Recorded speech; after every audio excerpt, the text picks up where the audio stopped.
¿Qué tal? Buenas noches. La celebración del Día del Trabajador este año llega con la inflación por las nubes y la capacidad adquisitiva por los suelos. Además, hoy hemos conocido que durante el primer trimestre del año, Canarias sumó 15.500 parados más. La tasa de paro en las islas se sitúa en el 20%, 7 puntos por encima de la media nacional. Y según la EPA tenemos el nivel de desempleo más alto de España, a excepción de Ceuta y Melilla. Y a pesar de que Canarias logra la mayor subida salarial en 14 años, el extraordinario incremento de los precios provoca que cada vez a más trabajadores les cueste llegar a fin de mes. Yo soy monomarental, tengo 2 hijos y te preguntan, Ma, ¿por qué te vas a trabajar todos los días, no? Si no cobras. Pues hijo, soy mujer, tengo 52 años y si ahora mismo pierdo el trabajo, ya no vas a encontrar trabajo con la edad que tienes, ¿no? Lo dicen todas las estadísticas. Además, está siendo muy complicado levantar cabeza tras una pandemia en la que ha aflorado la economía sumergida. El coronavirus ha contribuido a anclar a Canarias en los peores puestos del país, con casi 1/3 de su economía en B. Estoy trabajando actualmente cuidando personas adultas. Estoy toda una tarde con esta persona y tengo un sueldo un poco bajo, 300 euros. Imagino que tú les pedirías que te hicieran un contrato en la seguridad social. Sí, sí lo pedí. Sin embargo, lo que me dicen siempre, ¿te quedas o te vas? España ya es el segundo país con más casos de la extraña hepatitis aguda infantil. La Organización Mundial de la Salud ha lanzado una alerta sanitaria internacional y descarta la relación de la enfermedad de origen desconocido con alimentos, fármacos y vacunas. Hoy lo vamos a analizar aquí, en Fuera de Plano. Empezamos.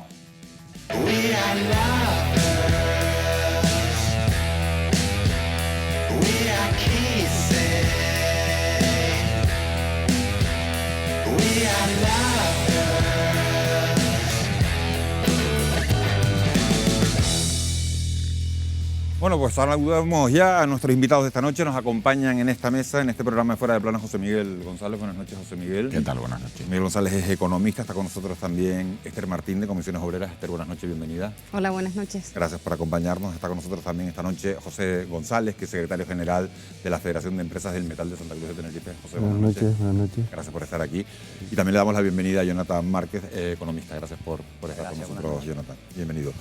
Empezamos con los datos que hemos conocido hoy de la encuesta de población activa. La cifra total de parados en Canarias al cierre del primer trimestre es de 234.600 personas, 15.500 más que a finales de 2021. Si bien hay que tener en cuenta que estamos comparando cifras que incluyen la campaña de Navidad, pero no la de Semana Santa, que este año, como recordarán, cayó en el mes de abril. Además, Canarias es la comunidad autónoma en la que más ha aumentado el número de ocupados con respecto al año anterior. Dicho todo esto, me gustaría que cada uno me diera un titular sobre los datos de la EPA que hemos conocido hoy, José Miguel.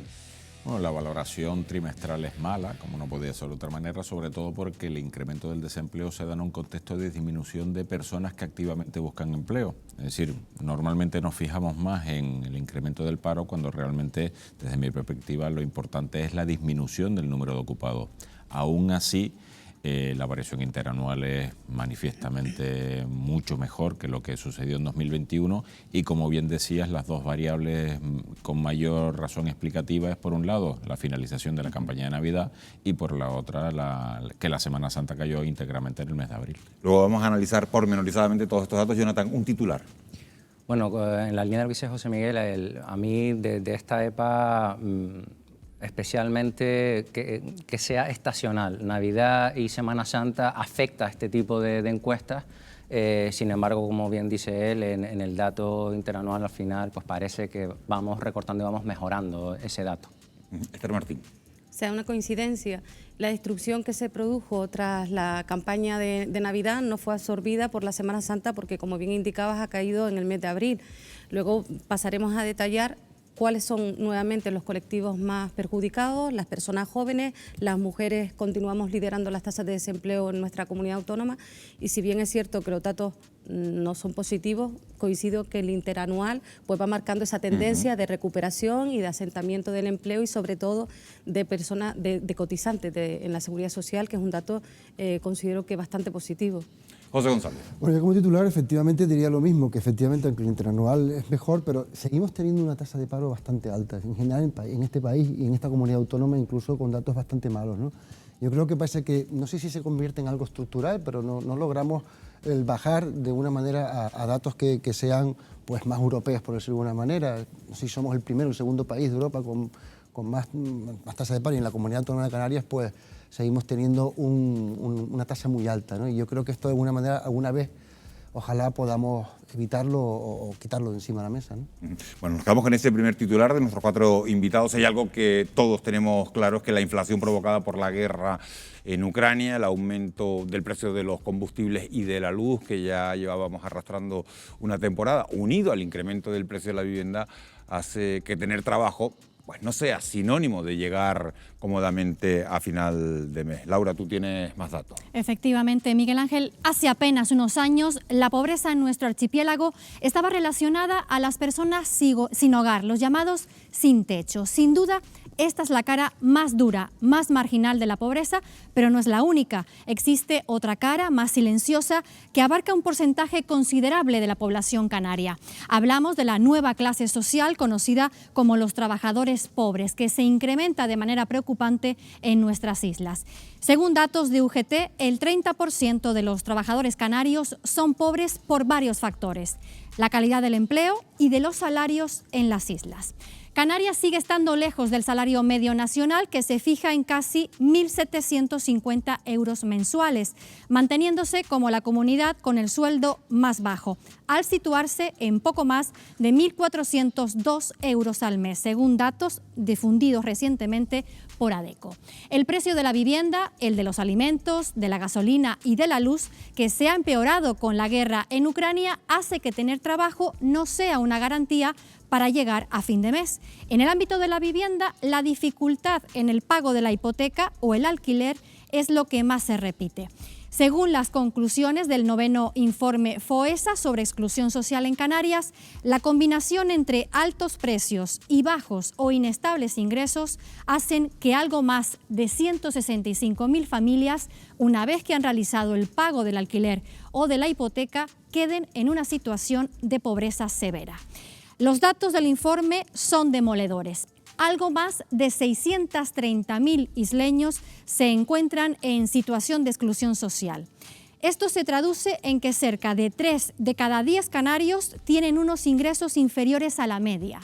Según el mismo informe, la precariedad laboral se ha triplicado en el archipiélago, alcanzando a casi 130.000 hogares que dependen únicamente de una sola persona, que además sufre inestabilidad laboral grave.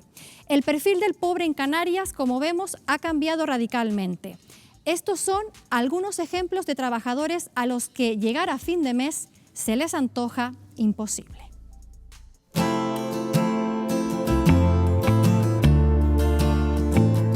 Llevo en el sector de la seguridad privada de hace casi 30 años.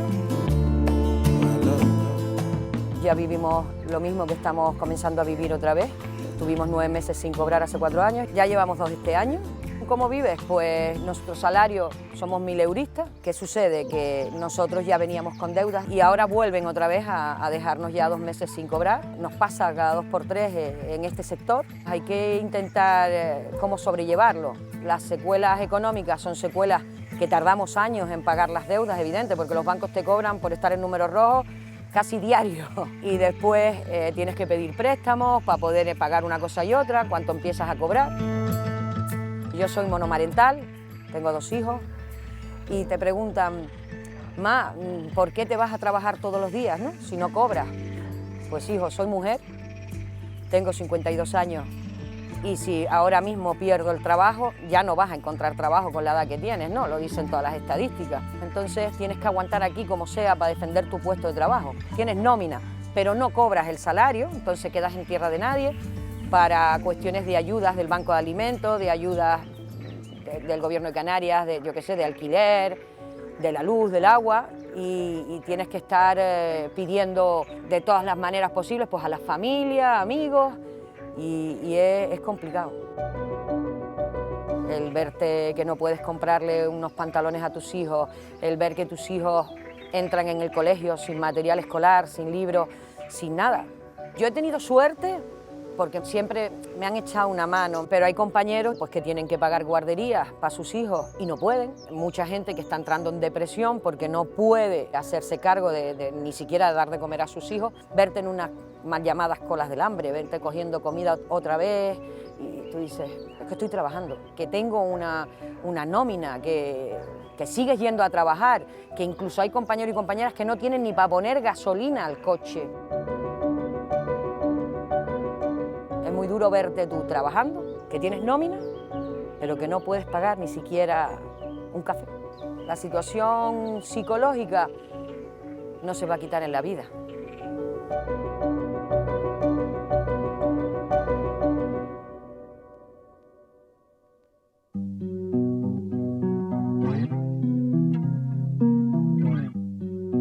Entré como profesor asociado en la universidad en el año 2012. Ahí no se contrataba gente debido a la crisis, no había una reposición de las personas que se jubilaban o morían.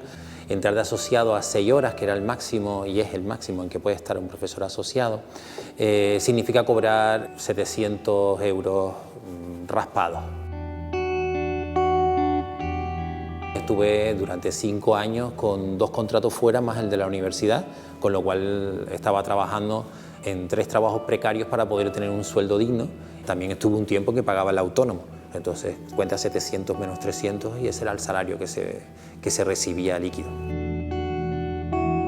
Eso era divertido con el alumnado, ¿no? Porque lo dan por hecho, dan que tu vida ya está fácil, que todo el profesorado es funcionario, que tiene un trabajo de por vida y la carrera académica está hecha ahora mismo como un camino de cabras, o sea, nos está costando muchísimo llegar a poder afianzarte. Estamos hablando de una formación de 7 u 8 años, si vas todo al día y con buenas notas para que te den las puntuaciones. Yo he pasado oposición tras oposición para llegar a donde estoy. Llevo 3 procesos selectivos, quedando el primero para poder seguir optando a esa plaza. Yo tengo 50 años y el primer contrato fijo que tengo lo tengo ahora, hace un mes, con 50 años como contratado doctor. Hay muchísimos y muchísimas compañeras que lo dejan, que abandonan. Y no por ser malos docentes o por ser malas investigadoras, sino porque las condiciones mínimas de vida no son dignas.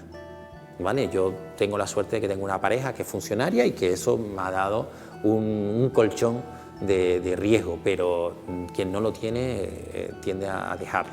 Ahora mismo, en la actualidad, para llegar a ser profesor o profesora universitaria, hay que estar bastante tiempo siendo trabajador o trabajadora precaria.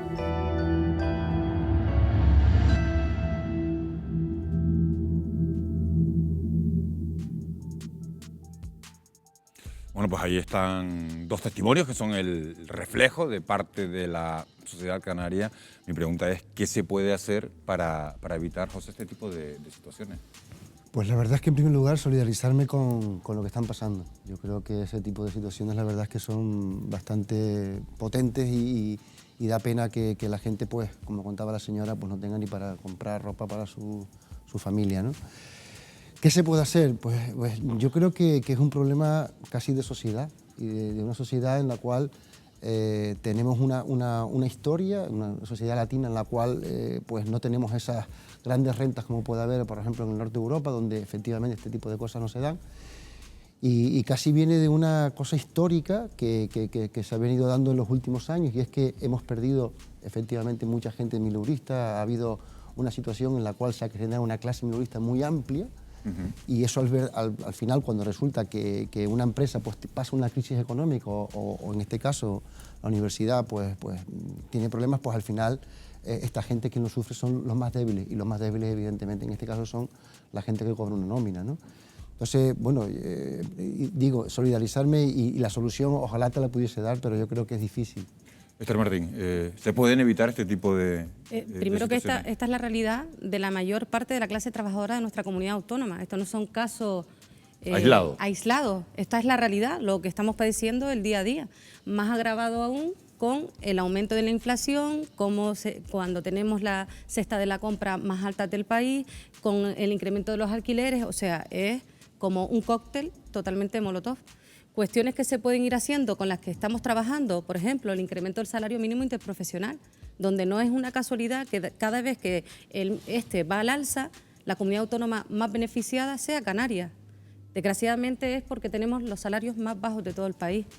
Medidas como la reciente reforma laboral que hemos pactado entre las organizaciones empresariales, comisiones obreras y UGT con el Gobierno de España para dar cobertura a la ultraactividad en los convenios colectivos, evitando que estos decaigan y que tengamos esa espada de Damocles que en muchas ocasiones nos han obligado a firmar cosas con las que no estábamos del todo de acuerdo, pero con la previsión de que ese marco legal no decayese, donde estamos potenciando la contratación indefinida en contra de esa contratación temporal que ha generado mucho fraude, que ha establecido demasiada economía sumergida, potenciando el convenio sectorial frente a los convenios de empresas firmados, hablando coloquialmente, por cualquiera que pasaba por allí y que solo ha servido para mermar las condiciones de la clase trabajadora y para tirar a la baja los salarios de las plantillas. Como dice Esther, José Miguel, ¿esta es la situación de la gran mayoría de los trabajadores en Canarias? Bueno, estadísticamente, cuando aparece en la encuesta de costes laborales, que trimestralmente publica Línea, aparecemos como una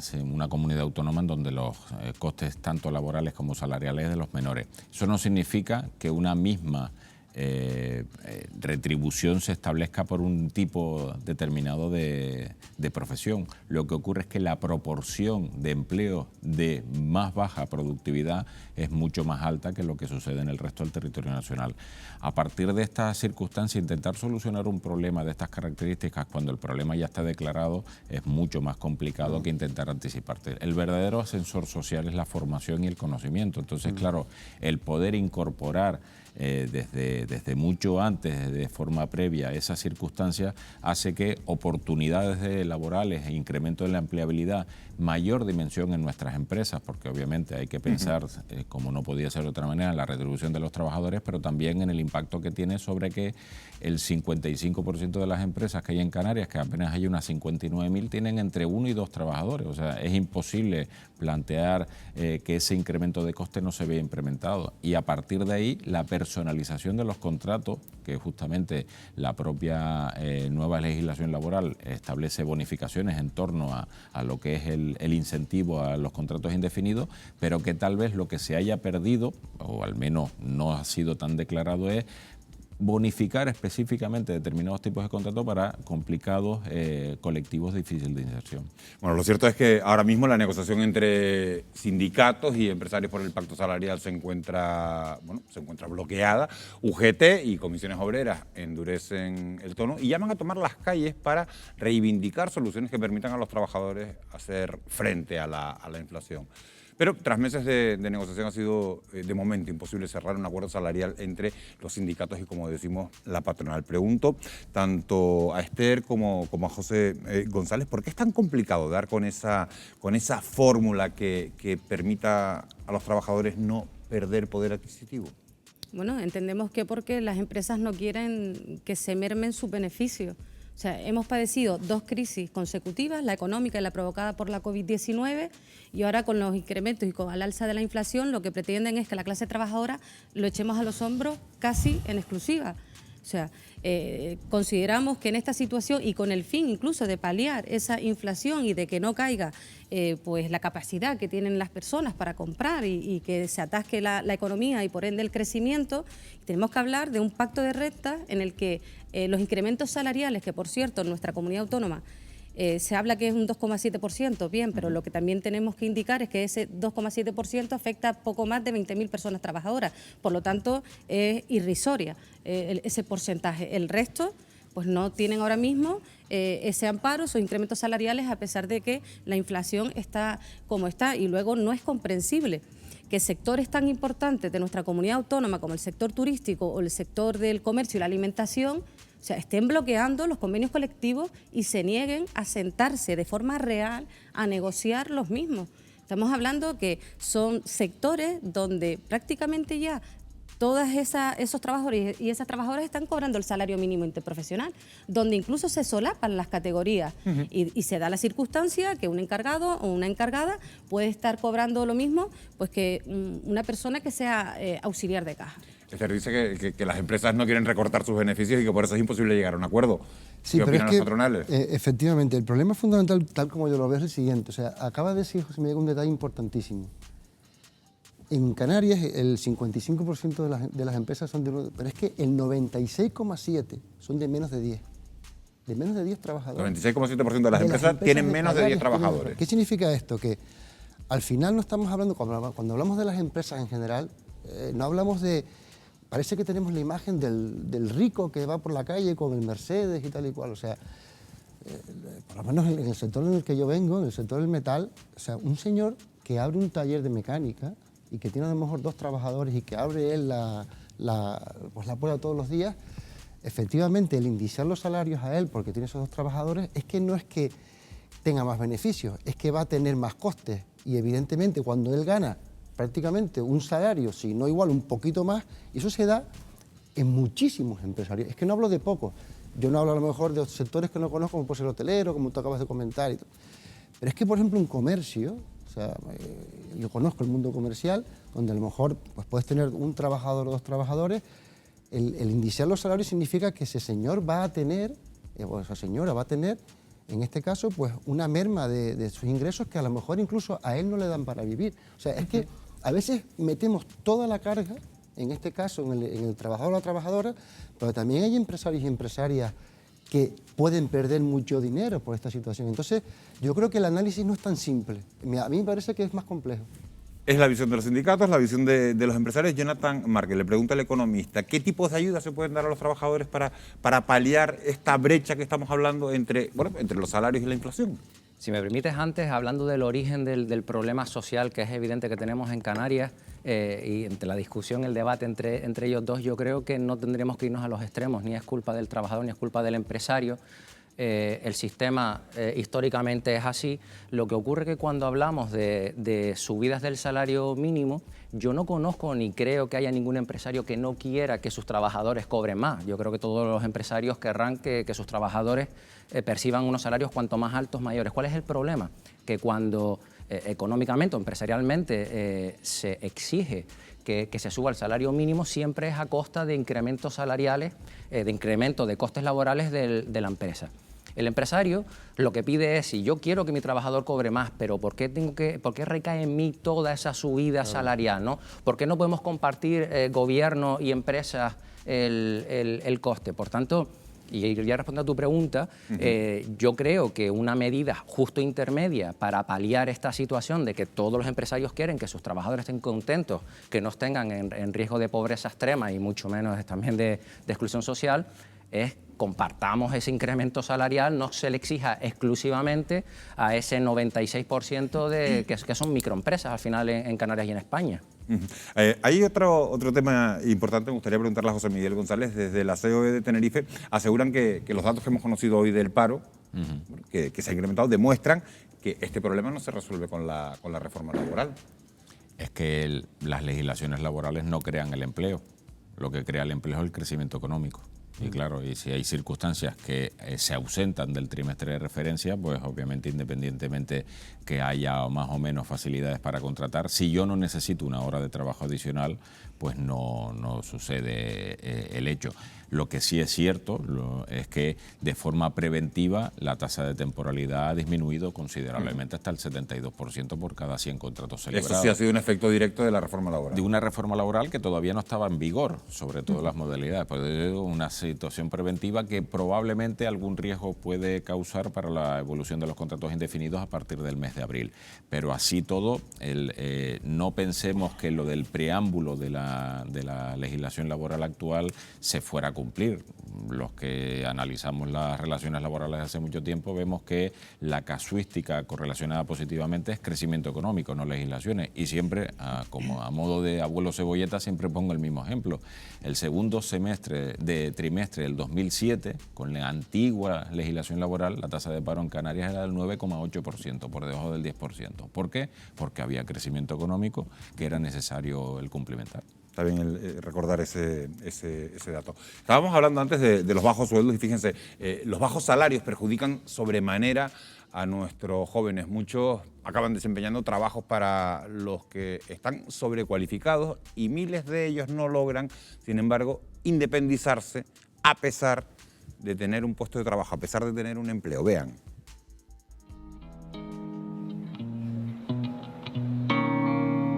Intoxicating when you watch me. Empecé trabajando con un contrato de formación, el cual me lo hicieron durante 6 meses. No lo terminé para que no me cambiaran el convenio ni lo que es la categoría y me pasaron a ser indefinida. Y llevo desde entonces hasta ahora, desde son unos 3 años trabajando. It feels like lost and then you catch me. Sigo teniendo que hacer horas por la mañana, a la hora de apertura tengo que entrar 1 hora antes para poder hacer la elaboración. En las horas de cierre y apertura no se respetan porque a lo mejor salimos, el cierre es a las 9 y terminamos saliendo a las 10, mientras que al día siguiente tenemos apertura y tenemos que estar a las 7:30. Cuando yo empecé en la empresa, a mí me habían comentado que las horas extras se pagaban en días libres, se acumulaban y se pagaban en días libres. Pero claro, uno después de años va mirando y los días libres nunca llegan. A día de hoy, con un sueldo básico de 600 euros, teniendo un alquiler a 550, está muy difícil poder emanciparse. Molesto bastante a mis padres. Vivo de alquiler con mi novio en casa de mis suegros, en un apartamento que ellos nos tienen preparado, que bueno, en verdad el alquiler ni siquiera es un alquiler, es una ayuda que nosotros les damos a ellos por dejarnos vivir ahí. Tengo 27 años y necesito avanzar. Hombre, laboralmente estoy haciendo básicamente los mismos trabajos que hacen mis compañeras con sus contratos de 30 y 40 horas de formación ya hechos. Yo cuando entro a la tienda, por mucho que esté de mal humor, lo que tengo que hacer es poner buena cara para que los clientes que estén viniendo, que son clientes ya fijos, clientes que pasan por allí de vez en cuando, se sientan a gusto. Porque a pesar de que la empresa nos esté haciendo el trato que nos está dando, los clientes, dentro de lo que cabe, no tienen culpa de que nosotras estemos mal en la empresa. Para un futuro, sinceramente, me gustaría verme en un puesto de trabajo mejor, sin verme como mis compañeras o como mi novio que se ven con 2 trabajos para poder llevar mejor el mes. Si las empresas empiezan a partir de ahora a tratar mejor a los empleados van a tratar mucho mejor a los clientes y la empresa va a ir mucho mejor.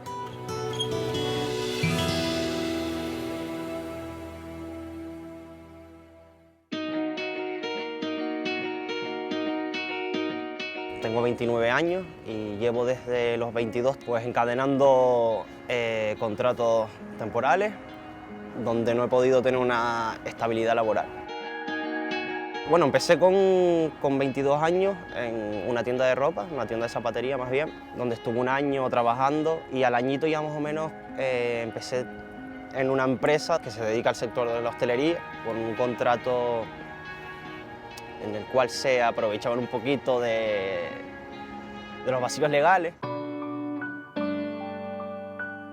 También me dediqué a trabajar en conciertos, en fiestas, en recintos deportivos aquí. Y luego pasé también a otro trabajo de comida rápida, en donde también es un poquito difícil mantener la estabilidad. Son turnos partidos en los que entras por la mañana, estás 4 horas, sales a lo mejor a las 4 de la tarde, vuelves a entrar a las 6, estás hasta las 11 o 12. Realmente son 8 horas de contrato que te ponen, pero casi que le dedicas 2. Y el sueldo se movía entre unos 900, 1000 euros. Estoy independizado, pero porque pago un alquiler simbólico, ya que es un familiar el dueño de la casa. Porque si no fuera por la ayuda familiar, ya te digo yo que sería inviable tener una casa y un trabajo y estudiar estudiando a la misma vez. Terminé animación sociocultural y turística, pero las ofertas que llegaban no eran lo suficiente buenas. Y como no pude seguir por ese camino, pues tuve que optar por buscarme otras posibilidades. Aquí es casi imposible conseguir trabajos que no sean especializados en la materia en la que estudias.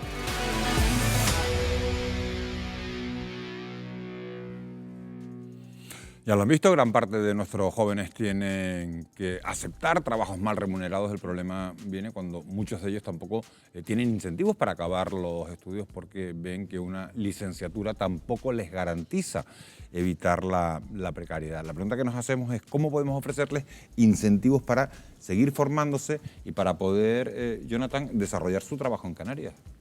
Yo tengo claro que el problema tiene que ser iniciado por el gobierno, donde las empresas tienen que estar beneficiadas en cuanto a bonificaciones sobre las cuotas de la seguridad social. En España, en Canarias, especialmente pues, en el sector, por ejemplo, de la hostelería, en el que para que una persona cobre, según convenio, unos 1.280 euros, al empresario le cuesta 2.100. Es decir, para que una persona cobre 1.200, o sea, el 63% de lo que le cuesta al empresario es lo que gana el trabajador. Por tanto, si lo que queremos es incentivar que entren nuevas personas, nuevo talento al mercado laboral, si al empresario se lo ponemos difícil, porque va a costar 2.000 euros para que el trabajador se lleve 1.200, eso va a ser una barrera de entrada. Si decimos, y el gobierno, los gobiernos, las administraciones públicas, otorgan ayudas, bonificaciones, sobre todo a las cuotas de seguridad social, que yo creo que es lo que más merma a veces mucho las decisiones de contratar o no contratar, creo que fomentaríamos el empleo. Me gustaría respuestas breves para hacerles otra pregunta, Esther, sobre este asunto.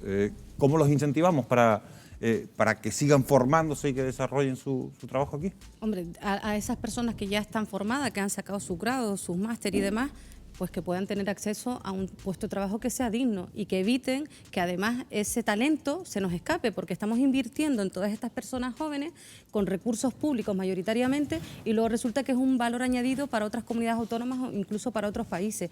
Y luego para las personas jóvenes que han abandonado de forma precipitada sus estudios, pues mejorar su empleabilidad, pero mejorar su empleabilidad con lo que realmente precisan los sectores y están requiriendo las empresas, ¿no? Realmente la mano de obra que necesitan. Y considero que eso es fundamental, esa formación dual que mejore la empleabilidad, pero realmente para las necesidades, ¿no?, que tienen las actividades económicas. Y otro de los graves problemas que azota el mercado laboral canario tiene que ver con la elevadísima tasa de desempleo juvenil. Fíjense, más de la mitad de los jóvenes menores de 25 años que quieren trabajar no lo consiguen. Y esa cifra nos sitúa con la tasa más alta de la Unión Europea. ¿Cómo atajamos esto, José Miguel González? Bueno, realmente está relacionado con el tema anterior. Es decir, si una persona de 50 años siempre tiene que estar actualizando sus conocimientos para poder desarrollar su actividad, imaginemos una persona menores de 30 años. Es decir, la formación vuelve a configurarse, ahí es donde se tiene que mezclar lo que es la captación de experiencia en un puesto de trabajo, continuar con esa formación, y el mejor incentivo es convencer que a mayor formación, menor tasa de paro. Eso al menos es lo que dicen las estadísticas. José González. Bueno, para mí es un puzzle que está mal encajado. Yo creo que antiguamente los que somos de una promoción parecida, efectivamente, y que nos conocemos a lo mejor de la universidad que estudiábamos allí, encontrábamos trabajo relativamente fácil a unos salarios más o menos decentes, ¿no? Pero hoy en día la gente que está en la universidad efectivamente pues o no consigue trabajo o tiene un salario indecente. En mi opinión, lo que no puede ser es que estemos contratando gente para soldar de Rumanía, cuando resulta que aquí tenemos una cantidad de gente que todo el mundo que se hace un curso de formación en soldadura consigue trabajo. Eso está ocurriendo actualmente aquí en Canarias. Tenemos un puerto en Las Palmas maravilloso, un puerto en Tenerife que está empezando. Entonces, ¿qué es lo que hay que hacer? Pues sencillamente el puzzle volverlo a rediseñar, de tal manera de que esta gente joven, al final, lo que acabas de decir, sepan las demandas, lo que el mercado empresarial demanda para poder conseguir trabajo. Y eso no hay nadie que lo haya hecho. Estamos hablando de economía, de la situación del empleo en las islas, también del crecimiento de los precios. Hay otro pesado lastre en nuestra economía y ese lastre es la economía sumergida, que está haciendo bastante mella en nuestro archipiélago. La gran incógnita es cómo podemos ponerle freno o al menos intentar reducirla al mínimo. Lo vamos a abordar justo a la vuelta de publicidad. No se vayan porque son solo unos minutos. Estoy trabajando actualmente cuidando personas adultas. Estoy toda una tarde con esta persona y tengo un sueldo un poco bajo, 300 euros. Imagino que tú les pedirías que te hicieran un contrato en la Seguridad Social. Sí, sí lo pedí. Sin embargo, lo que me dicen siempre, ¿te quedas o te vas?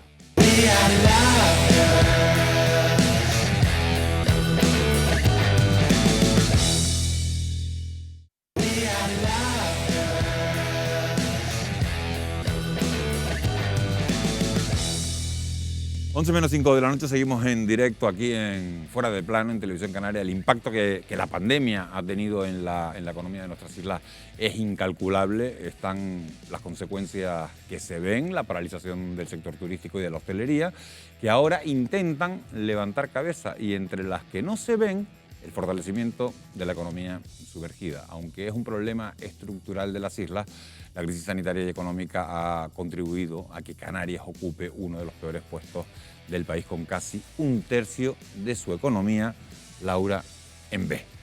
Así es, Miguel Ángel, y lo vamos a analizar en el siguiente informe. En estos momentos, y según los últimos datos del Sindicato de Técnicos del Ministerio de Hacienda, la economía sumergida alcanza en España los 270.000 millones de euros y representa en torno al 25% de nuestro Producto Interior Bruto. Eso significa que por cada 100 euros que nuestra economía genera de forma legal, 25 se generan sin declarar. Aunque la economía sumergida beneficia a quienes operan con ella, ya que se ahorran el pago de sus impuestos correspondientes, a la larga nos perjudica a todos, porque el Estado no puede canalizar esos ingresos hacia los bienes y servicios públicos. De hecho, y para que se hagan una idea, con esos 270.000 millones de euros se podría cubrir el presupuesto sanitario nacional durante cerca de 3 años y medio.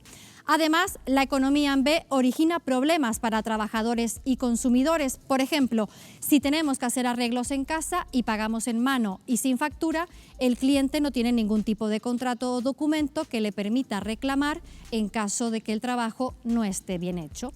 Lo mismo ocurre si llevamos el coche al taller y no pagamos el IJIC.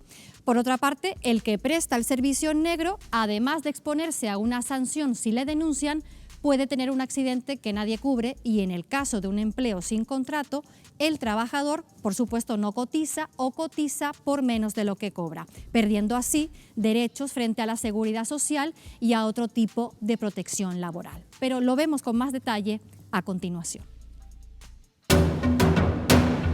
Firmar un contrato de trabajo, estar dado de alta en la seguridad social y cotizar cada mes es clave para tener una pensión el día de mañana, para seguir cobrando en caso de enfermar, pero también para contribuir a las arcas del Estado.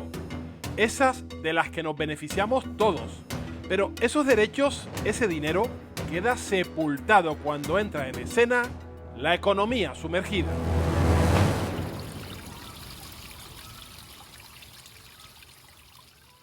Imaginen que con estos 10 euros se pagan las nóminas de todo el país. Pues bien, 2,50 euros desaparecen por culpa de la economía sumergida. La tasa de economía sumergida no es igual en toda España. Según el último informe publicado por la Fundación de Cajas de Ahorro, Canarias se encuentra entre las comunidades que tienen una mayor tasa de fraude en el empleo, alcanzando el 26,1% de su Producto Interior Bruto, muy por encima de Navarra, País Vasco y Madrid. Carlos Fernández, portavoz del Sindicato de Técnicos de Hacienda en Canarias. ¿Por qué el fraude fiscal es tan elevado en el archipiélago? Tradicionalmente, siempre en las comunidades autónomas donde hay más paro, suele ser mayor el fraude fiscal. Y luego tenemos la idiosincrasia también nuestra, que nuestra economía básicamente en la mayor parte está basada en turismo, es decir, estamos hablando de pagos pequeños muchas veces, en hostelería, es decir, menudeo que es mucho más difícil de controlar. Y tenemos en torno a un 27% de economía sumergida aquí en las Islas Canarias. Seguramente irá a peor, que es lo que pasó en la crisis anterior. Son pequeños pagos que al sumarse alcanzan un elevado montante en la economía del archipiélago. Se calcula que aquí en las islas son 2.000 millones de euros los que se defraudan a la agencia tributaria por la lacra de la economía sumergida. Para que se hagan una idea, con esa cantidad se podría sufragar el presupuesto total de educación en Canarias. Vamos a conocer de primera mano cómo se realizan este tipo de contrataciones fraudulentas. ¿Pero sería posible compaginar la prestación de desempleo con una remuneración como camarero en su restaurante? A ver, todas estas cosas podemos hablarlo, ¿sabes? Si tú quieres cobrar el paro y lo dejamos ahí, ¿entiendes? ¿Pero eso es viable? Sí, podría ser. La reacción de este empleador no es excepcional. Muchos hosteleros respetan las normas a rajatabla. Pero es cierto que encontramos anuncios en los que, si bien no viene recogido el término sin contrato, el resultado es que en la llamada el empleador abre la puerta a un empleo con salario en B. ¿Sería compatible este puesto de trabajo de 40 horas semanales con seguir cobrando el paro? Sí puede ser compatible. Todo depende de que hablemos y si encajas con el equipo que yo tengo aquí. En teoría es turno partido la mayoría de las veces. Luego habrá una semana que podrás pillar un turno corrido. Podríamos ponerte a lo mejor un turno de media jornada y que sea compatible con el paro. Este tipo de contrataciones afecta gravemente a los negocios que sí cumplen con sus obligaciones por la competencia desleal que suponen. Varios empresarios nos reconocen que esta picaresca viene tanto de los empleadores como de los propios trabajadores. Es que esto que llama aquí es de lo mismo, ¿me entiendes? Cobrar por los dos lados, ¿vale? Y esto es una cocina que está aquí al aire libre y yo sin contrato no puedo tener a nadie. El que no está cobrando una ayuda está cobrando una paga. Y no, yo no me arriesgo a eso porque después me meten una sanción a mí, estoy todo el año trabajando, no pago la multa. Y no, yo me arriesgo a eso. Alejandro, ¿esto es así? ¿Sucede más de lo que pensamos, que una persona se ofrece a trabajar en estas condiciones por querer mantener una prestación? Y sí, yo le recomendaría que llamara a otro sitio, a la inspección de trabajo directamente, para que le metiera una sanción importante, sobre todo al trabajador. Al final, la imagen del empresario es la que acaba dañada. Parece que nos estamos enriqueciendo a costa de... ¿Cuánto te cuesta tener a un trabajador bien contratado y asegurado? Prácticamente se paga de seguros sociales el 50% del salario. Teniendo en cuenta que estamos hablando de un salario pues, de unos 1.200 euros, acabas pagando pues, unos 600 y pico de euros en seguros sociales. Pero es que hacer las cosas bien contribuye a ese bienestar social que todos queremos tener. Diseñador gráfico con sobrada preparación y experiencia en su país, pero llega a España y lo único que le ofrecen son trabajos sin contrato. ¿No has querido que aparezca tu imagen en pantalla? ¿Por qué motivo? Me da un poquito de temor de que la persona que me tiene sin contrato vea y decida decirme, mira, ya, se acabó, hasta acá estás con nosotros. ¿Tienes los papeles en España? Yo estoy legal en España. Vale, Carlos, ¿dónde estás trabajando ahora mismo sin contrato? Estoy trabajando actualmente cuidando personas adultas. Estoy toda una tarde con esta persona y tengo un sueldo un poco bajo, 300 euros. ¿Por cuántas horas? Estoy aproximadamente 4 horas a diario. ¿Incluidos los fines de semana? Incluidos fines de semana. ¿No descansas ningún día? De cada 15 días tengo un día. Sí, es un abuso. Imagino que tú les pedirías que te hicieran un contrato en la seguridad social. Sí, sí lo pedí. Sin embargo, lo que me dicen siempre, allí me ponen a tomar una decisión. ¿Te quedas o te vas? ¿Con 300 euros tú puedes sobrevivir? No. Lo tendrás que compaginar con otros trabajos. Lo compagino con otros trabajos también sin contrato. Limpio algunos hogares, algunas casas. También. Todo sin contrato. Todo sin contratos. Pero no paro de buscar porque sé que es necesario tener un contrato legal como tal. Para todo te lo exigen, Luis. ¿Qué otros empleos has tenido que desarrollar aquí en Canarias sin que te hayan hecho contrato durante estos 2 años y medio que llevas? Estuve de camarero inicialmente. Estuve también de cajero.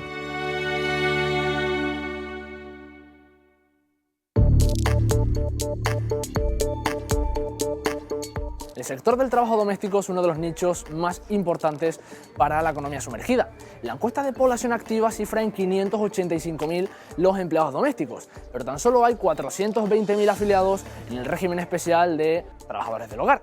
Esto se traduce en que hay 165.000 personas que no cotizan a la seguridad social. La mayor parte de ellas son mujeres con sueldos inferiores al salario mínimo interprofesional. Karina, tú eres empleada doméstica, estás ahora mismo trabajando sin contrato. ¿Cuáles son tus condiciones? Cobro 5 euros la hora, aparte de no estar contratada. con miedo de que me pueda caer y no me pueda cubrir seguro. Hay veces que me dice que haga más horas. Entonces, por necesidad tengo que hacerlo porque tengo hijos. ¿En algún momento les has llegado a plantear a ellos el hecho de que te puedan hacer un contrato, a tu jefe? No están dispuestos a hacer contrato, no. Que si no me interesa, que me vaya. Tú antes trabajabas con contrato y ahora has pasado a trabajar sin contrato. ¿Qué significa para ti?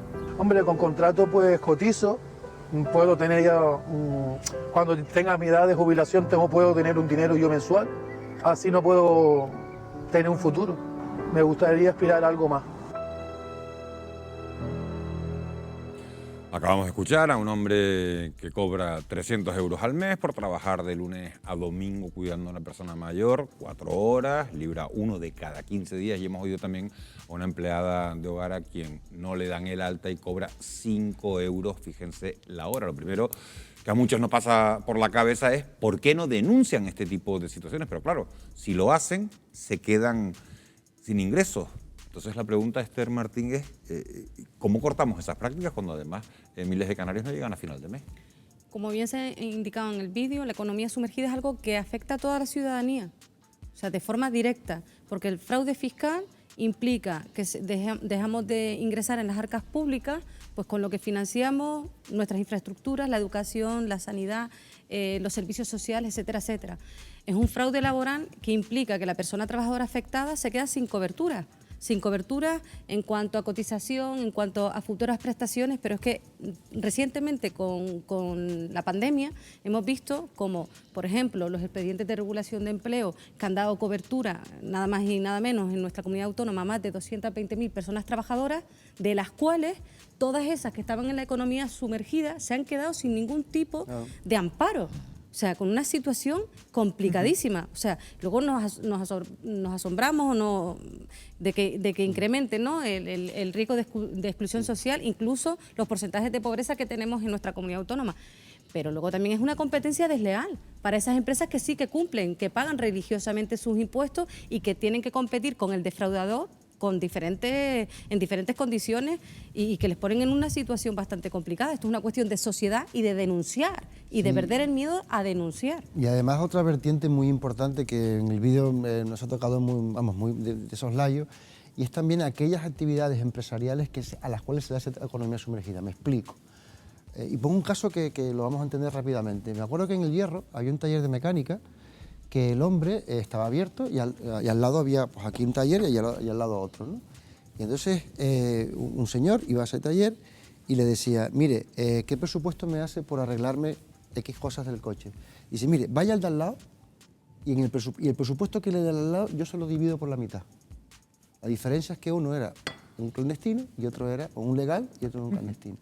O sea que son vertientes que al final, como dice Esther, efectivamente al final estamos perjudicándonos todos. Estás hablando del sector de los talleres, en este caso, ¿no?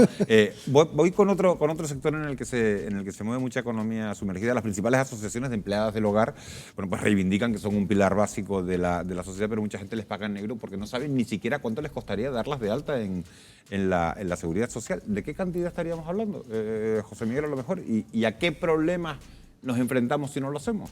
Por una jornada de 6 horas semanales está en torno a los 41 euros. Por lo tanto, tampoco son cantidades prohibitivas. 41 euros al mes, 41 euros al mes el alta en la Seguridad Social por 6 horas semanales, de forma aproximada, y así nos podemos hacer un pequeño cálculo. A partir de ahí, lo que comentaba Esther con anterioridad y lo que comentaban en el vídeo de que no se denuncia por miedo. Ningún trabajo tiene que estar por encima de la dignidad de las personas. Y la forma de erradicar la economía sumergida es doble, o bien a través de incrementar las sanciones, hecho que la autoridad laboral personificada en la Inspección de Trabajo así lo hace, y por el otro lado, el necesario afloramiento de esa actividad, porque si existe una actividad en economía sumergida es porque hay demanda de esa actividad, y por lo tanto ahí lo que tienes que hacer es un sistema de incentivos para aflorar ese tipo de actividad económica. Hace un momento cuando te preguntaba por las empleadas del hogar, te preguntaba también a qué nos enfrentamos si no los damos de alta. Bueno, pues las sanciones correspondientes. El asunto de las empleadas del hogar es la inviolabilidad del domicilio particular, en donde tiene que aparecer una orden judicial como para poder acceder, porque no es un centro de trabajo. Ahora bien, a partir de ahí, la denuncia por parte de esa empleada del hogar, la toma de pruebas considerables para poder ir a por una circunstancia de esas características, pues obviamente sí es verdad que hay instrumentos en donde se pueden interceder, sobre todo para darle cobertura, porque en el hipotético caso de que le suceda algo a esa empleada del hogar dentro de tu domicilio, pues tienes un verdadero problema, más allá de los 50 euros que te puede costar mensualmente. Penal, es un tema penal, ¿no? Un tema penal. Un tema penal. Jonathan Márquez, ¿crees que la nueva reforma laboral, que pone límites, como sabemos, a los contratos temporales, puede fomentar, tener un efecto pernicioso y fomentar la contratación y de esta manera fomentar también la economía sumergida? Yo creo que sí.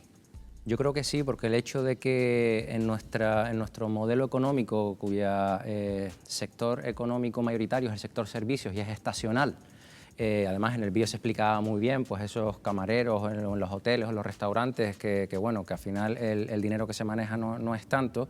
Si a estos empresarios, pues al final se les obliga a hacer trabajos, que no lo estoy defendiendo, por supuesto, pero se les obliga a contratar indefinidamente, puede ocurrir que dejen de hacer contratos indefinidos para fomentar la economía sumergida.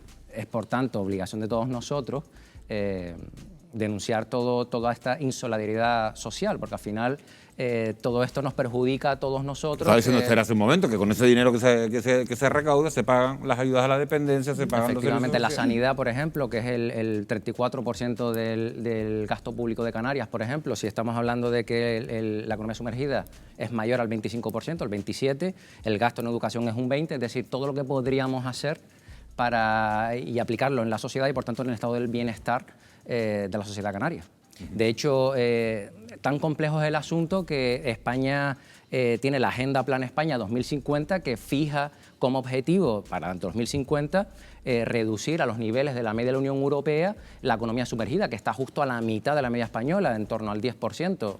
Por tanto, estamos hablando de un plan a 30 años prácticamente. Es decir, tan complejo es este asunto que nos establecemos un plan a 30 años para tomar medidas y parecernos a nuestros vecinos europeos. Me gustaría que y yo apuntaría una cosa, y también de todo lo que hemos hablado, y también que haya una voluntad política de una vez por todas de acabar con esto, porque yo creo que a veces los votos son votos, ¿vale? Y yo creo que a veces hace falta una voluntad política para acabar con esta situación que yo creo que nos perjudica a todos. Pasa que, insisto, la voluntad política tiene que existir desde todos los ámbitos, ¿eh?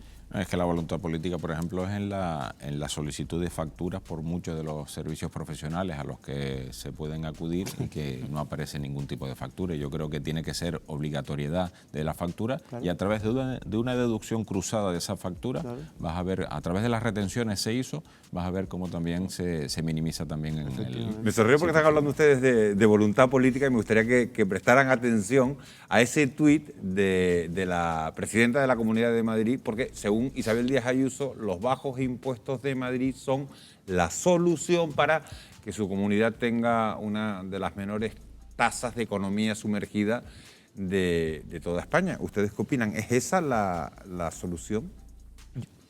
Hombre, realmente, porque Madrid es una potencia económica, es decir, porque tienes muchas mayores oportunidades a la hora de conseguir un puesto de trabajo.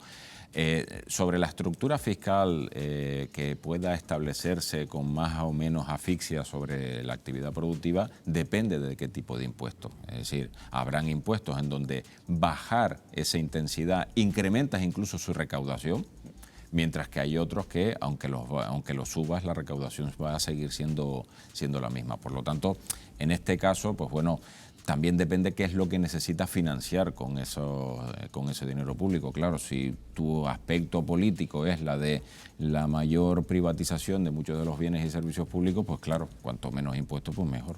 Bueno, pues todo eso es en Madrid. ¿Y vas a decir algo? No, yo iba a decir que no sé si la capacidad de la Comunidad de Madrid para bajar los impuestos a las empresas es tan grande como para poder dar esa afirmación.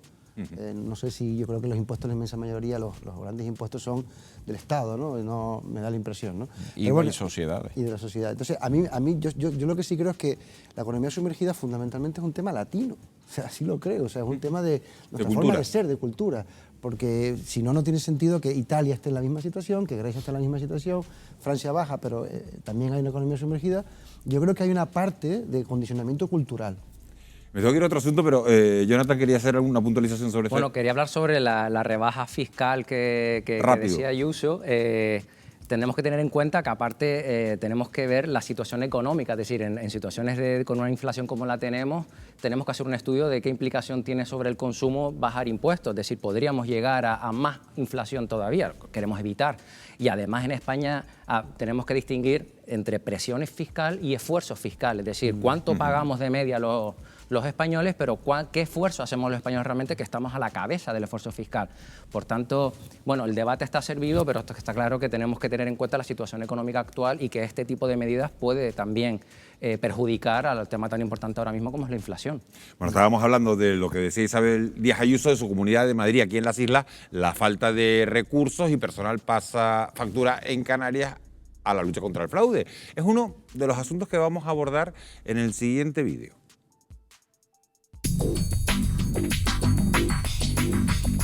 Para erradicar la economía sumergida es esencial el trabajo de los inspectores, pero también la colaboración ciudadana para dar a conocer esos casos de fraude. Por ello, la COE ha puesto en marcha una página web en la que las empresas pueden conocer y cumplir con sus obligaciones y un buzón digital para recibir denuncias anónimas. Hemos recibido más de 3.000 denuncias. El buzón lo tenemos exclusivo con un convenio con la Inspección de Trabajo, por lo tanto solo podemos trasladar aquellas que sean de su competencia. ¿Cuál es el protocolo que se activa una vez que llega una denuncia a través de ese buzón? Es estudiada por los administradores de dicho buzón, que son trabajadores de la Confederación. Una vez hemos detectado cuáles son las denuncias trasladables, lo hacemos a la Inspección de Trabajo. Una vez se resuelve, nos lo comunican. Y si podemos nosotros informar al denunciante en la misma página web que eso ya ha sido resuelto. Canarias debe afrontar en los próximos años el reto de reducir la economía sumergida. En la Agenda Plan España 2050 se fija el objetivo de rebajarla hasta el 10% de nuestro PIB, lo que nos situaría en niveles similares a los de los países más desarrollados de la Unión Europea. ¿Cómo se consigue ese objetivo? Teniendo en cuenta que en Canarias hay solo 42 inspectores de trabajo.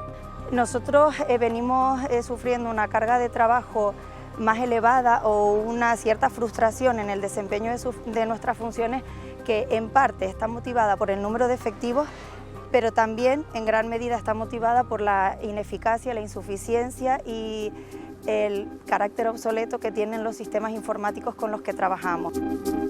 La agencia tributaria está desarrollando inteligencia artificial, es decir, actualmente lo que se busca con todos los datos que tiene la agencia tributaria, que incluso una propia inteligencia artificial sea capaz de detectar los fraudes fiscales más habituales y más comunes. Hubo un gran hito que se produjo el año pasado, se llevó a cabo ya la ley contra la lucha contra el fraude fiscal. En ella se añaden muchas de las reclamaciones que nosotros teníamos. Por ejemplo, hablando de la economía sumergida, se incluye ya que la agencia tributaria tendrá que hacer un estudio de la propia economía sumergida. ¿Por qué han sido necesarios tantos años para que haya adquirido este compromiso? ¿Es posible alcanzar el reto de un mercado de trabajo con el 100% de sus empleos legales?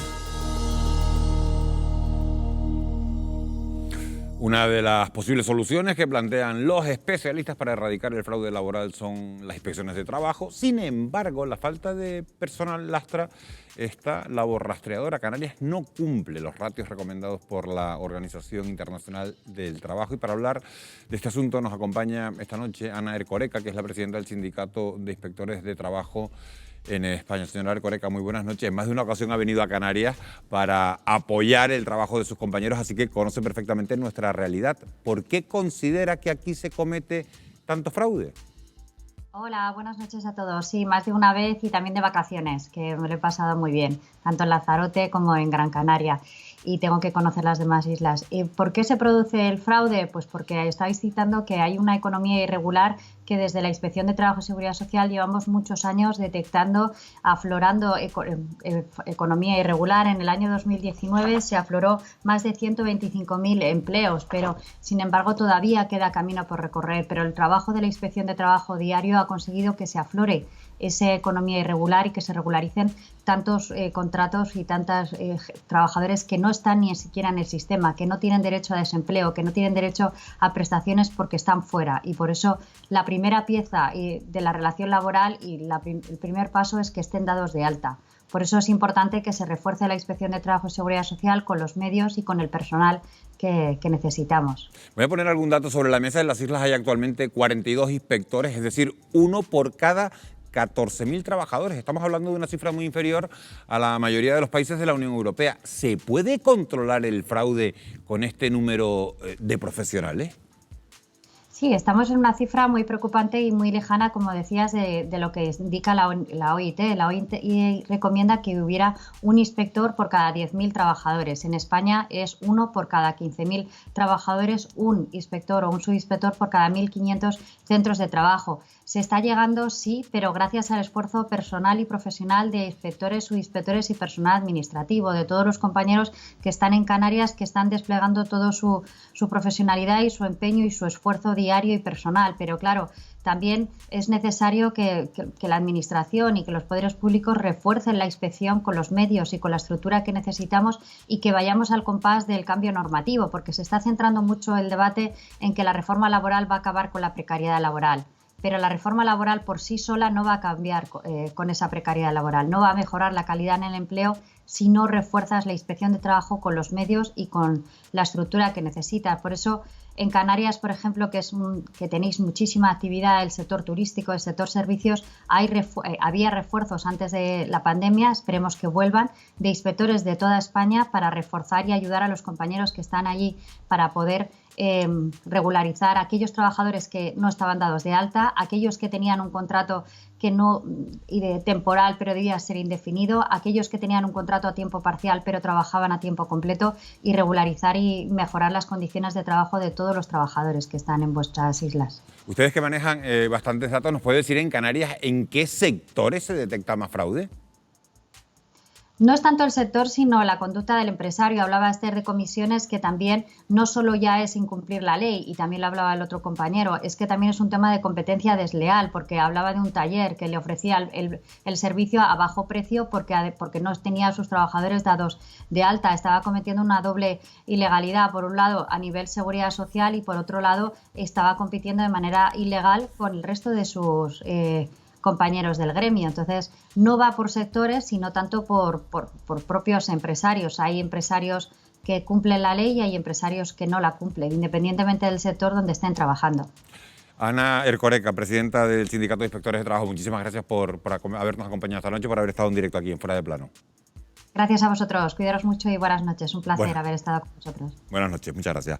Jonathan Márquez, además de incrementar el número de inspectores, ¿qué otras posibles soluciones se plantean para reducir la economía sumergida, que es de lo que estamos hablando? Denunciar. Hay que denunciar. Tenemos los ciudadanos que denunciar, tenemos que la competencia de esos negocios tienen que denunciar, porque al final también está afectando a los precios. El no tener a personal contratado te puede permitir ofrecer servicios, productos a más bajo precio que tu competencia. Lo estaba contando antes José, es decir, al final, aunque nos ofrezcan a mitad de precio, nos vamos al que... Efectivamente, por tanto, no solo los ciudadanos, sino también la propia competencia empresarial debemos denunciar estos hechos. José Miguel, se plantea como otra posible solución para reducir la economía sumergida, limitar el dinero en efectivo. ¿Eso es viable? ¿Eso es una buena opción? Bueno, es una opción en donde el rastro telemático, el rastro digital es la que al final establece una transacción. Parece ser que incluso se plantea lo de los 1.000 euros para disminuir al máximo lo que es la liquidez, y con eso pues bueno, conseguirías en algo. Paliarías, lo que ocurre es que al final también pues bueno, la innovación dentro del fraude pues probablemente haría pagos diferidos.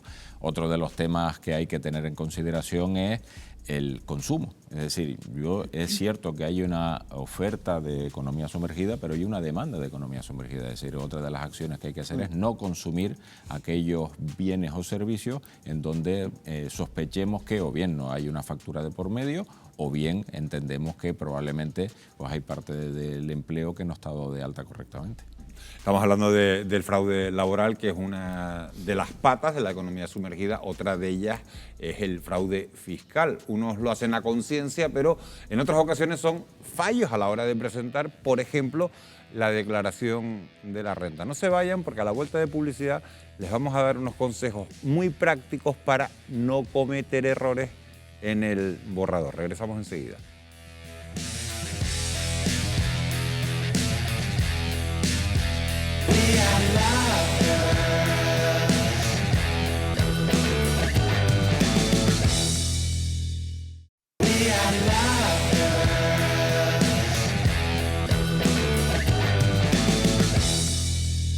11 y 29 minutos de la noche, estamos en plena campaña de la renta y hoy en este programa en Fuera de Plano les vamos a resolver algunas dudas que nos surgen a todos. ¿Conocen ustedes, por ejemplo, todos los gastos que se pueden deducir?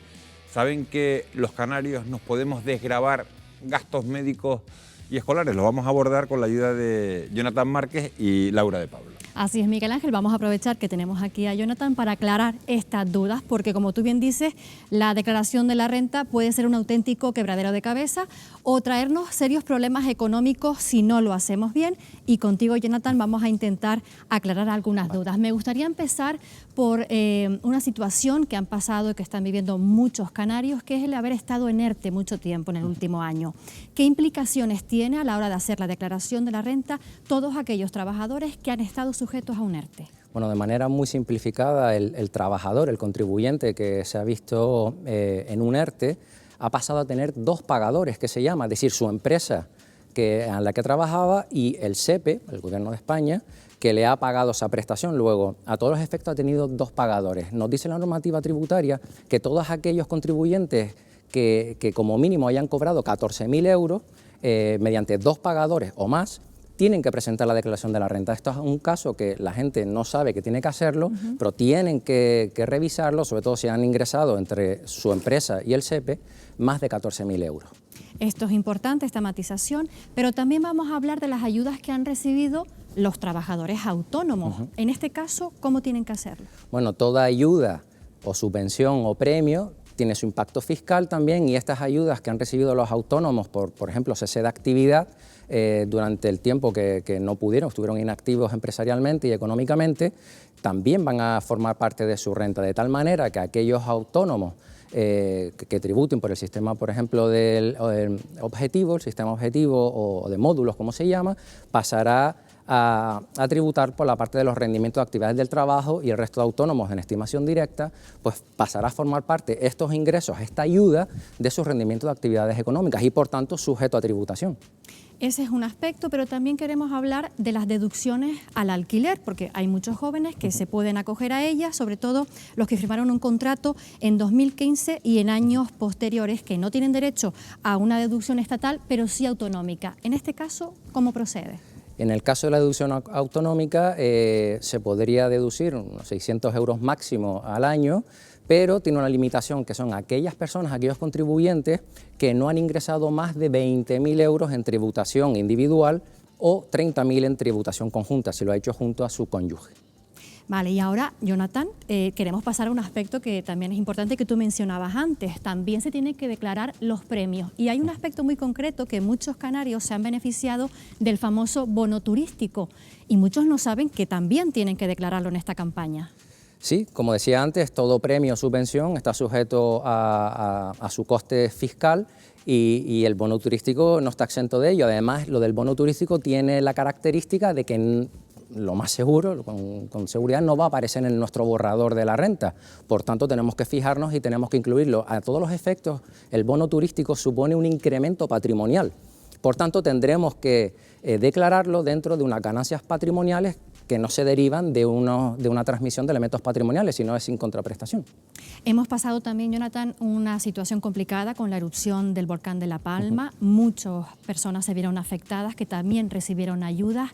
En este caso en concreto, ¿también se puede hablar de una serie de deducciones para ellos? Sí, la Comunidad Autónoma de Canarias establece una serie de deducciones exclusivamente para los palmeros afectados a partir del 19 de septiembre del 21, en el que podrán obtener unas deducciones extras, por ejemplo, del mínimo familiar, personal y por discapacidad, que ese ya la tenemos todos nosotros en el régimen general, pero es una deducción adicional de un 9% adicional. Por ejemplo, también en el caso de que hayan perdido su vivienda habitual o el inmueble empresarial, tendrán también una deducción, y el resto de inmuebles. También si han perdido sus vehículos motorizados, tendrán también unas ayudas y también una deducción, y también tendrán una deducción en el caso de que hayan cedido gratuitamente sus inmuebles para aquellos afectados por el volcán. También tendrán una deducción en la declaración de la renta. Ahí queda importante esa recomendación para todos los afectados, lo que tienen que hacer.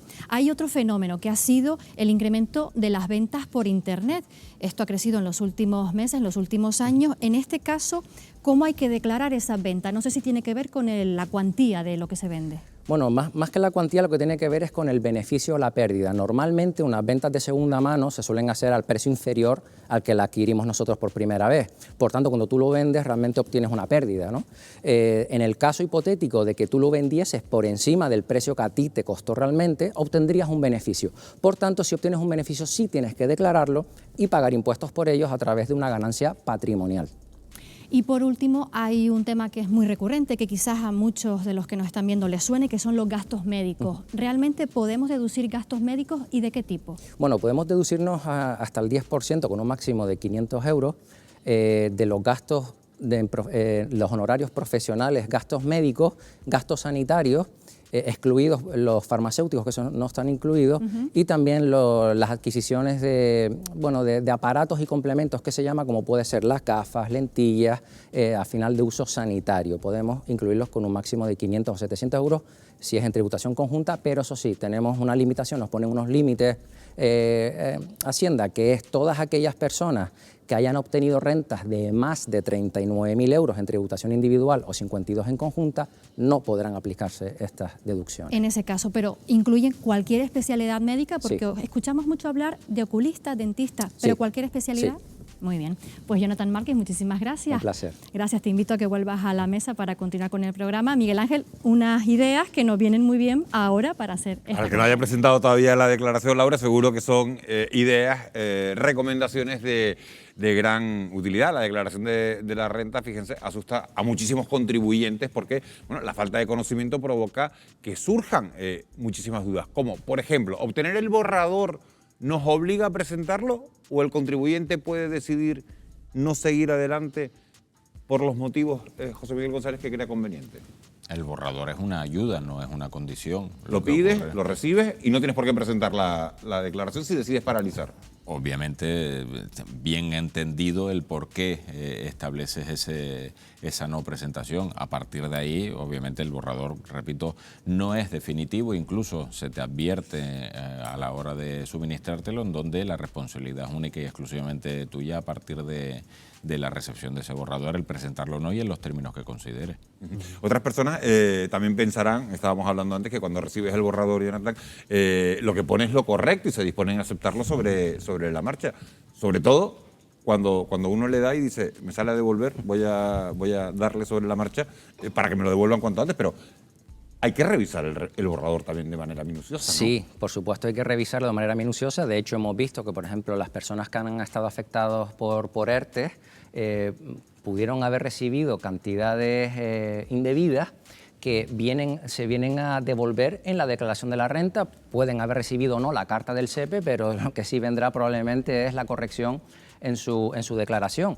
Puede ser que no esté tampoco, entonces para no llevarnos sustos futuros siempre es mejor revisar el borrador e incluir todo aquello que acabamos de ver, que muchas veces tenemos derecho y muchas veces desconocemos que tenemos el derecho a hacer este tipo de deducciones en Canarias.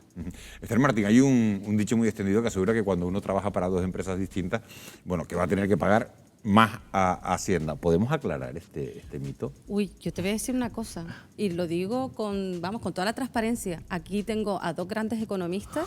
Y para que lo expliquen con detalle. Bueno, tres, porque José González también es economista. Venga, José. Bueno, pues tres grandes economistas, no sea que luego yo meta la pata y me vea alguien esperándome con un saco dice, mira, y en ese caso Esther con la declaración de la renta y me ha salido a pagar cuando el borrador me salía a devolver. No, pues venga, vamos con José. Soy economista, no fiscalista, pero bueno, de todas maneras sí es verdad que yo creo que al final... Cuando uno tiene dos pagadores... La suma al final es lo mismo que cobres de uno. O sea, es lo mismo. Es lo mismo, ¿no? Sí, lo que ocurre, por ejemplo, en los casos de la prestación por desempleo o en el caso de la prestación por ERTE, la retención que te hacen es cero.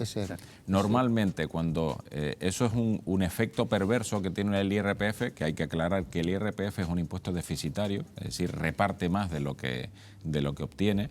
También es cierto que hay que pagar impuestos, porque si no volvemos al debate anterior sobre la economía sumergida, es decir, hay que dignificar el pago de los impuestos porque gracias a eso tenemos acceso a bienes y servicios públicos, pero en el caso de los dos pagadores, si son empresas, es decir, si son rendimientos del trabajo con la retención correspondiente, depende de lo que cobres por cada uno de esos y puedes establecer dentro de la escala negativo. Ahora, en el caso de la prestación por desempleo, el efecto perverso que suele suceder es que luego te sale positiva justamente porque ese pagador, que es el Estado, te hace una retención cero. Y ahí sí es verdad que si la retención es cero, de ahí puede venir entonces y aparece tu cuota a pagar. Y a mí me gustaría enlazar el tema anterior con este y decir una cosa, que tanto en general, porque lo he visto en muchas empresas, a veces buscamos un asesor fiscal que es ilegal.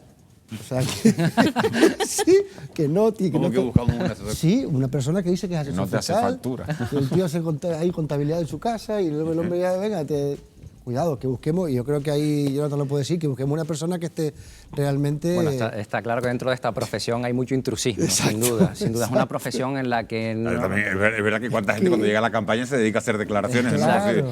Como dice, dame 50 euros que te hago la declaración. Claro, ¿no? Pero después vete a pedir responsabilidades al profesional, o no profesional, pero amiguete que te la ha hecho, ¿no? Si, en el caso de que no haya salido bien. Es cierto que es una profesión en la que no exige ningún tipo de colegiación específica para ser asesor tributario y por tanto sujeto a muchísimo intrusismo.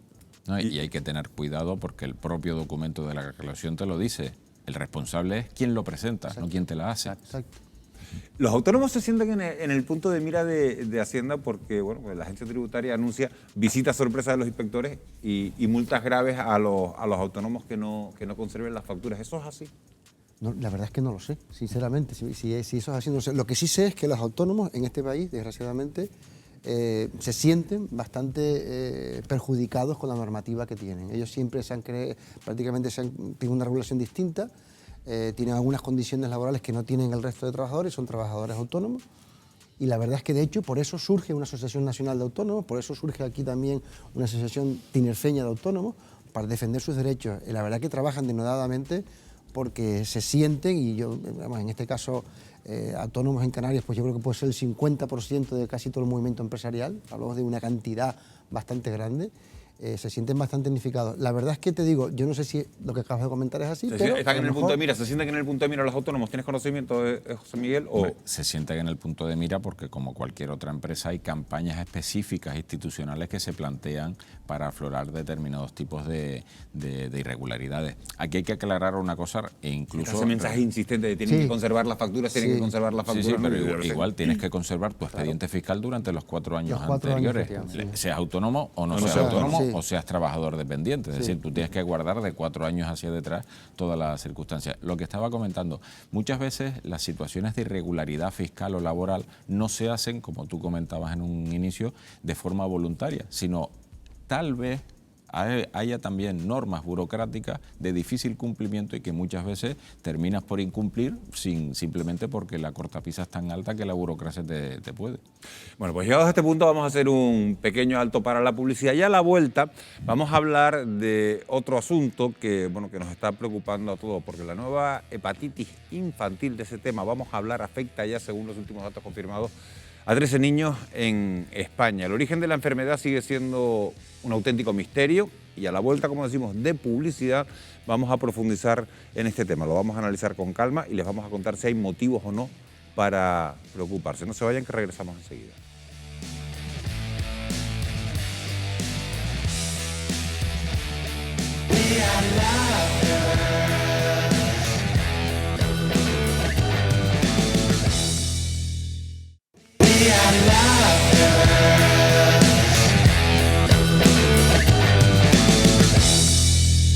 Ya estamos de vuelta, seguimos aquí en Fuera de Plano en Televisión Canaria. Preocupación social ante el avance de la nueva hepatitis infantil, una enfermedad que está causando un gran revuelo por la gravedad de los casos registrados, que ha obligado a realizar trasplantes de hígado a algunos pacientes. Para abordar este delicado asunto, nos acompaña esta noche Luis Ortigosa, que es presidente de la Sociedad Canaria de Pediatría. Buenas noches, Luis, bienvenido. Buenas noches.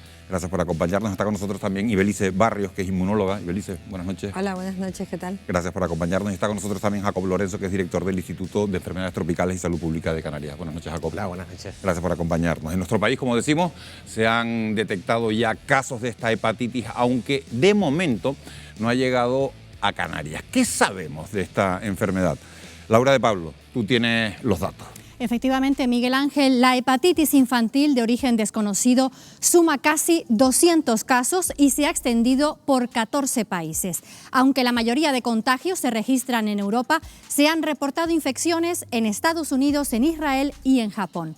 Entre los contagios detectados no hay relación directa ni se ha demostrado que los viajes internacionales sean un factor de expansión de la enfermedad. También se descarta que los casos estén relacionados con la vacuna contra la COVID y no parece que exista ninguna exposición común a alimentos o bebidas. De hecho, todavía no se sabe qué está causando esta patología, aunque la hipótesis principal apunta a una infección por el adenovirus F41, un patógeno causante de gastroenteritis pediátricas que puede originar problemas hepáticos en menores con el sistema inmunodeprimido. Sin embargo, estos adenovirus, Miguel Ángel, no suelen causar una enfermedad tan grave, pero vamos a analizarlo mejor con nuestra mesa de debate. Bueno, pues la primera pregunta a nuestra mesa de expertos es esa. ¿Qué factores podrían estar detrás de esta hepatitis, Ibelice? Bueno, pues lo ha explicado muy bien Laura. Todavía está en total estudio cuáles podrían ser las causas. Yo, como representante de los inmunólogos, lo que sí quería es apuntar a que el hecho de que hayamos tenido el uso de mascarillas, que se ha planteado como una posible, digamos, relación entre que estos niños viviesen con estas restricciones y su sistema inmunitario se hubiese debilitado y por eso tuvieran esta enfermedad de una forma más grave, pues no tiene ninguna base científica, porque nosotros nacemos todos con un sistema inmunitario competente, que es capaz de enfrentarse a los patógenos de una forma natural, y solamente cuando tenemos enfermedades que afectan al sistema inmunológico, como personas que tienen inmunodeficiencias primarias o personas que están en tratamiento con fármacos específicamente dirigidos a que el funcionamiento del sistema inmune pues esté suprimido, pues podrían tener este tipo digamos, de incompetencia del sistema. Entonces, bueno, desconocemos cuál es el origen, se están estudiando múltiples digamos, patógenos, seguro que los compañeros de mesa tienen más información, pero esta hipótesis de que la mascarilla haya sido un efecto, digamos, que haya dejado a estos niños de una manera, digamos, inmunodeprimidos, pues no se sostiene. Jacob Lorenzo, ¿qué factores podrían estar detrás de esta hepatitis? Bueno, ahora mismo las teorías, una vez que se ha comprobado que ningún tipo de virus de la hepatitis común estaba detrás de este tipo de patología, nos indican, como bien ha apuntado la compañera, que la mayoría de los casos son debidos a un adenovirus de la variante 41. 40 y 41 son causantes de este tipo de procesos gastrointestinales en niños. Hay una serie de cofactores que son las teorías científicas que están saliendo ahora últimamente, donde nos indican que quizás pueda haber una mutación en este tipo de adenovirus. Esto todavía, de nuevo, son estudios que, como decimos nosotros, llamamos preprint, que todavía no están revisados por pares. Y luego también, como bien decía Belis, pues ahí hay una serie de elucidaciones donde nos dicen que quizás la falta de contacto de los niños pues, con estos patógenos podría hacer que reaccionaran de esta forma más severa. Y por otro lado también se ha intentado relacionarlos con haber pasado un proceso de COVID, o estar pasando un proceso de COVID, pero la mayoría de los casos que se están detectando pues solo tienen presencia de este tipo de adenovirus. Le pregunto a Luis Ortigosa, presidente de la Sociedad Canaria de Pediatría, una pregunta que se deben estar haciendo un montón de padres y madres. ¿Cómo se transmite, Luis Ortigosa, esta hepatitis y cómo se puede prevenir? Bien, como todas las hepatitis muchas veces se transmiten por virus habituales, virus A hasta la E o otros virus hepatotropos, a veces por contacto, por vómitos humanos y a veces también por transmisión por vía respiratoria. Con lo cual la forma de evitarlo, desafortunadamente no podemos estar continuamente lavándonos las manos y continuamente estando encerrados en cápsulas. Nosotros vemos en el año 10, 12, 15 casos de hepatitis en un año, de hepatitis que habitualmente se filian, hepatitis B, hepatitis A, que sepan los padres, por ejemplo, que en España desde hace ya más de 15 años se administra la vacuna frente a la hepatitis B a todos los niños y en ciertas ciudades autónomas, en Ceuta y en Melilla y en Cataluña, frente a la hepatitis A. Con lo cual, estos dos tipos de hepatitis están controlados, pero después hay muchos virus que pueden producir, la mayor parte de los virus producen una pequeña hepatitis sin ningún problema. Y acabo ya, Miguel Ángel, porque se ha generado una alarma. Yo creo que nosotros tenemos una alerta sanitaria, los profesionales de Europa y de España, y estamos a la expectativa. Pero realmente han sido 200 casos. Laura ha explicado muy bien que no tienen entre ellos datos epidemiológicos. Claro, pero hay una pregunta sobre esto que estás comentando, Luis, que desde la Organización Mundial de la Salud dicen que España es, después del Reino Unido, el país que más casos registra hasta el momento. ¿Qué explicación se le da a esto? No, ninguna. Y hay 8 comunidades en este momento. Cuando empezó este brote, o se notificó, el miércoles de la semana pasada, había 13 casos en 3 comunidades autónomas. Ahora ya hay 8 comunidades autónomas con algunos casos. Uno de ellos ha tenido que recibir un trasplante hepático y de ahí viene la alarma social, de manera que el 10% del brote principal que está en el Reino Unido, que ya tiene más de 100 casos con unos cuantos trasplantes hepáticos, porque realmente este tipo de infección puede que sea el adenovirus, vamos a esperar a que terminen todos los estudios, pues está dando una forma clínica de presentación que no es habitual en niños pequeños, además niños por debajo de 5 años. Y otro dato importante, antes de que se nos vaya el tiempo, es que no hay ninguna relación entre la vacunación frente a la COVID-19 y este tipo de casos clínicos, porque hay gente que ya también lo ha dicho. ¿Ustedes le dan alguna explicación, y Belice, Jacob, a que España sea el segundo país después del Reino Unido que tenga más número de casos detectados? Es complicado de decir porque como estamos en un periodo muy inicial de la búsqueda epidemiológica, aquí la epidemiología nos va a ayudar mucho porque vamos a descubrir cuáles son las cosas que unen a estos casos y que pueden darnos pistas para saber por dónde, digamos, apuntar. Así como el uso de las mascarillas, sí que debemos dejar claro que no debe de tener ningún tipo de relevancia, porque el sistema inmune, ya digo, que es competente. Quizás en algunos niños, en casos concretos, sabemos que existen ciertas asociaciones entre defectos de la inmunidad que se describen a raíz de que unas infecciones que en personas normales, inmunocompetentes, cursan de una forma, digamos, leve o moderada, en estas personas que tienen estos defectos que descubrimos a raíz de infecciones de este tipo, pues cursan de una forma, digamos, anormalmente grave. Quizás pueda ser el caso, ¿no?, que se hayan juntado estas dos cosas. Incluso puede haber susceptibilidad genética para el desarrollo de ciertas enfermedades, infecciones meningocócicas importantes. Son hipótesis que se barajan, ¿no? Exactamente. Sabemos que no todo el mundo tiene una capacidad de infectarse por un meningococo porque hay una susceptibilidad genética. Podrá ser el caso. Vamos a que la ciencia termine los estudios epidemiológicos para poder dar datos. Para poder dar datos concretos. Jacob Lorenzo, en Canarias todavía no se ha detectado no se ha declarado ningún caso, pero desde la Dirección General de Salud Pública, como estamos diciendo, se ha activado un protocolo para que los centros sanitarios notifiquen cualquier caso sospechoso. ¿Crees que esta hepatitis acabará llegando a las islas? Porque en Baleares ya ha llegado.